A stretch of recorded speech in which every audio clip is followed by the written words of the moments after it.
कोलकाता की रहने वाली पूजा सिंह 29 जुलाई 2019 को इवेंट मैनेजमेंट से जुड़ी काम के सिलसिले में बेंगलुरु आती है, लेकिन वह अगले ही दिन बहुत ही रहस्यमय तरीके से गायब हो जाती है। मिसिंग रिपोर्ट दर्ज होने के बाद पूजा की तलाश शुरू होती है और जांच में एक ऐसी खबर सामने आती है जिसे सुनकर सबके पैरों तले से जमीन खिसक जाती है। जांच में सामने आती है कि पूजा ने एक नादानी की थी और पूजा की गायब होने की वजह पूजा की वही नादानी थी। तो आखिर क्या थी वह पूजा की नादानी, चलिए जानते हैं इस वीडियो के अंदर। जैसा कि हमने आपको बताया, यह कहानी पूजा सिंह डे की है। पूजा सिंह कोलकाता की रहने वाली थी और इनकी उम्र लगभग 32 साल थी। कुछ साल पहले पूजा बतौर मॉडर्न काम करती थी और बाद में इन्होंने इवेंट मैनेजर के रूप में काम करना शुरू कर दिया था। पूजा की शादी 7 साल पहले ही हो चुकी थी और वह अपने पति के साथ कोलकाता में रहती थी। 29 जुलाई 2019 को पूजा को काम के सिलसिले में बेंगलुरु जाना पड़ता है। बेंगलुरु के प्रपना अग्रहारा के जगह के एक होटल में होना था।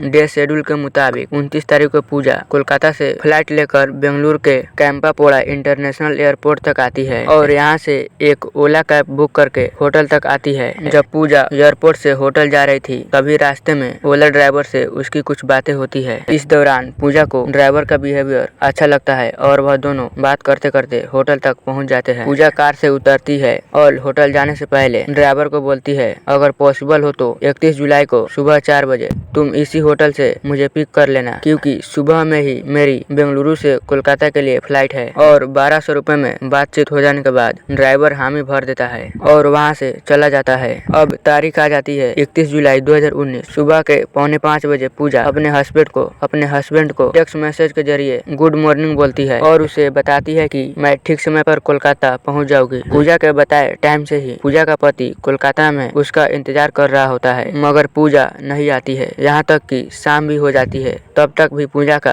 कोई भी अता पता नहीं लगता है। पूजा का पति करीबी रिश्तेदारों को कॉल करता है, लेकिन कहीं से भी पूजा की खबर नहीं आ रही थी। पूजा के पास 2 मोबाइल फोन थे, लेकिन दोनों मोबाइल ही स्विच ऑफ आ रहे थे। इसलिए पूजा की परिवार वालों की चिंता और भी ज्यादा बढ़ जाती है। अभी ये लोग पूजा के तलाश में लगे हुए थे, तभी पूजा एक मैसेज करती है। मैसेज में लिखा हुआ था, I am in Hyderabad, emergency, need crash. और एक और मैसेज के जरिए पूजा अपने हस्बैंड से 5 लाख रुपए मांगती है। इस मैसेज को देखकर पूजा की पति तुरंत उसे कॉल करने की कोशिश करता है, लेकिन अभी भी उसका फोन स्विच ऑफ ही बता रहा था। थोड़ी देर इंतजार करने के बाद ये वापस उसे मैसेज करते हैं और बोलते हैं कि अगर तुम्हें पैसे चाहिए तो तुरंत मुझे कॉल करो। और इस मैसेज का दूसरी तरफ से कोई भी जवाब नहीं आता है और इस मैसेज का सिलसिला भी बंद हो जाता है। पैसों की डिमांड वाली SMS से पूजा के पति अनहोनी की शंका में घिर जाते हैं और वह भागते हुए कोलकाता के न्यू टाउन पुलिस स्टेशन में जाते हैं और पूजा की मिसिंग रिपोर्ट लिखवाते हैं। इस दौरान वह पैसे की मैसेज वाली डिमांड को भी बताते हैं। कोलकाता पुलिस इस मिसिंग रिपोर्ट को दर्ज कर लेती है, लेकिन इसके ऊपर कोई भी कार्रवाई नहीं की जाती है। यहाँ तक कि कितने दिन बीत जाते हैं, लेकिन पुलिस वालों की तरफ से पूजा के परिवार वालों को कोई भी मैसेज नहीं मिलती है। और इधर कोलकाता में पूजा के परिवार में एक अलग ही हलचल मची हुई थी और दूसरी तरफ बेंगलुरु पुलिस एक अलग ही केस को सुलझाने में अपना पसीना बहा रही थी। वहाँ मामला ये था कि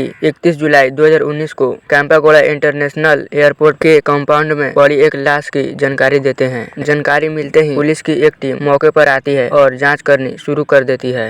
कंपाउंड में मिली लाश किसी महिला की थी और उसका चेहरा भी पहचान में नहीं आ रहा था, क्योंकि उसके चेहरे को बहुत ही बेरहम तरीके से कुचल दी गई थी। उस शव के पास एक भी ऐसी डॉक्यूमेंट नहीं थी कि उसकी पहचान हो सके। लाश मिलने के बाद इस लाश को पहचानने के लिए लाश के हुलियों को सभी पुलिस स्टेशन में भेजवा देते हैं और अलग अलग थानों में दर्ज हुई मिसिंग रिपोर्ट को भी मंगाई जाती है ताकि इस लाश को पहचान की जा सके, मगर कहीं से भी इस शव की पहचान नहीं हो पाती है। काफी कोशिशों के बाद जब इस शव की पहचान नहीं हो पाती है, तब पुलिस निगरानी में ही इस शव की पूरी गतिविधियों के साथ अंतिम संस्कार कर दी जाती है और उस शव के पास मिले सामान इकट्ठा कर लिए जाते हैं। इसके अलावा अंतिम संस्कार के पहले ही शव के शरीर पर मौजूद टैटू की तस्वीर भी ले ली जाती है। बेंगलुरु पुलिस वाले इस शव की अंतिम संस्कार जरूर कर दिए थे, लेकिन अब भी उनका कोशिश था कि इस शव के परिवार वालों को पता लगाया जा सके। इसी कोशिश में एक जांच टीम बनाई जाती है और महिला के परिवार वालों को पता लगाने के लिए कोशिश की जाती है। सबसे पहले पुलिस उस महिला के शरीर पर मौजूद टैटू से उसकी पहचान करने की कोशिश करती है, पर काफी कोशिशों के बाद पुलिस वालों को कामयाबी हाथ नहीं लगती है। इसके बाद कपड़ों की मदद से महिला की पहचान करवानी शुरू कर दी जाती है। दरअसल पुलिस महिला के शरीर से बरामद कपड़ों की ब्रांड की जाँच करवाती है और 2 साल में जितने भी प्रोडक्ट बेचे गए हैं उस सब की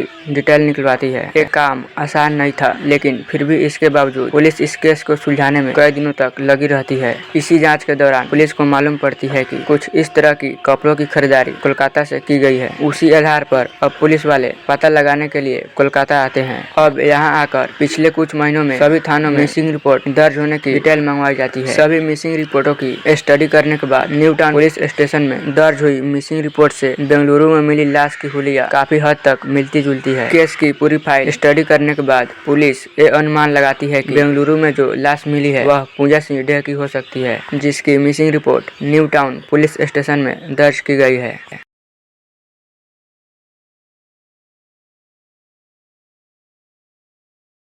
इसी के बाद 16 अगस्त को बेंगलुरु के पुलिस केस की कंफर्म करने के लिए पूजा सिंह डे के भाई को कॉल करती है। फोन मिलते ही बिना किसी को कुछ बताए पूजा का भाई तत्काल ही फ्लाइट लेकर बेंगलुरु चला जाता है। जिसके बाद पुलिस पूजा सिंह डे के भाई को शव के पास से मिली हुई सभी चीजें और तस्वीरें दिखाती है। भले ही चेहरा नहीं दिख रहा था, लेकिन पूजा के भाई सभी दूसरी चीजें देखकर ये कंफर्म कर देते हैं कि ये लाश पूजा की ही है। इसके बाद पूजा के भाई तुरंत ही अपने जीजा को और पिताजी को कॉल करके ये बताते हैं और ये लोग भी कंफर्म करते हैं कि ये लाश पूजा की ही थी।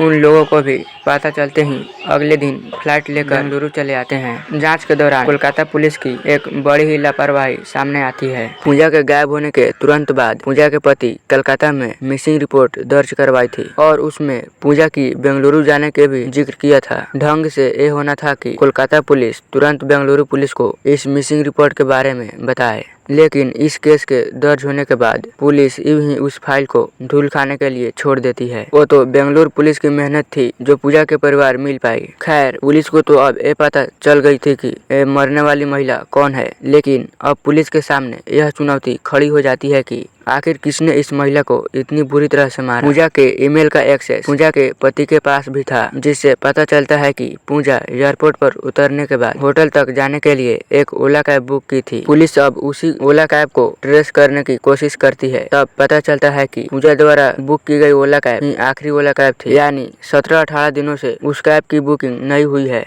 पुलिस जब डिटेल्स निकलवाती है तब पता चलता है कि उस ड्राइवर का नाम HS नागेश था, जिसकी उम्र 22 साल थी। अब पुलिस मोबाइल के जरिए नागेश को ट्रेस करना शुरू कर देती है। इसी ट्रेसिंग के दौरान एक बहुत ही चौंकाने वाली खबर सामने आती है। इसमें ये पता चलता है कि पूजा के पति के पास पैसों वाली डिमांड का मैसेज आया था। तब पूजा के मोबाइल का लोकेशन और नागेश के मोबाइल का लोकेशन एक ही जगह था। इस जानकारी के बाद पुलिस उस ओला ड्राइवर का पीछा करती है और वह बहुत ही जल्द उस HM नागेश को पकड़ लेती है।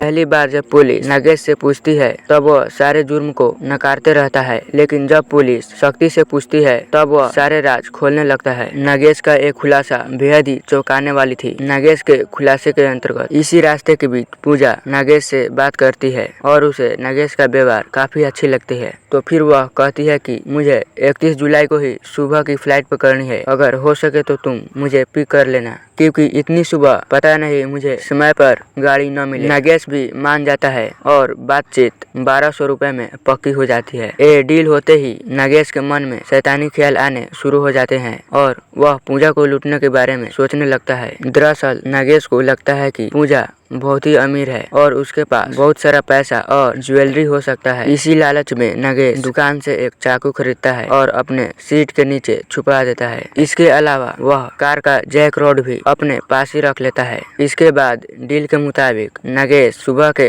3:45 बजे पूजा को लेने आ जाता है। पूजा भी तैयार ही थी। पूजा जल्दी से कार में बैठती है और एयरपोर्ट की तरफ चल देती है। पूजा को उसके काम के सिलसिले में काफी थकान हुई थी और वह अच्छी तरह से नींद भी नहीं ले पाई थी, इसलिए वह कार के अंदर जाते ही सो जाती है। जैसे ही नागेश को लगता है कि पूजा सो गई है तब वह एयरपोर्ट की रास्ता छोड़कर दूसरे रास्ता की तरफ चल देता है। क्योंकि पूजा नींद में थी इसलिए उसको इस बात की खबर नहीं लगती है। इसके बाद नागेश बड़ी ही सावधानी से कार को चलाते हुए एक सुनसान जगह पर ले जाता है। सुनसान जगह पर पहुंचने के बाद वह पूजा को जगाता है और उससे उसके सभी सामान देने को बोलता है। पूजा विरोध करती है और वह मदद के लिए चिल्लाने लगती है। जैसे ही वह मदद के लिए चिल्लाती है तब नागेश अपने पास रखे हुए रॉड उठाता है और पूजा के सर पर मारता है। नागेश इतनी जोर से मारता है कि पूजा वहीं पर बेहोश हो जाती है। पूजा के बेहोश होने के बाद नागेश उसे फिर से कार में डालता है और उसे वहां से लेकर कदेरा पनाहली के नाम के जगह पर ले जाता है। यहाँ आकर वह एयरपोर्ट के कंपाउंड में अपनी कार खड़ी करता है। कार खड़ी होते ही पूजा को होश आ जाती है और वह दरवाजा खोलकर अपने लड़खड़ाते पैरों से भागने की कोशिश करती है। ये देखकर नागेश भी उसके पीछे दौड़ने लगता है और अपने पास रखी हुई चाकू से पूजा को दानादान मारने लगता है।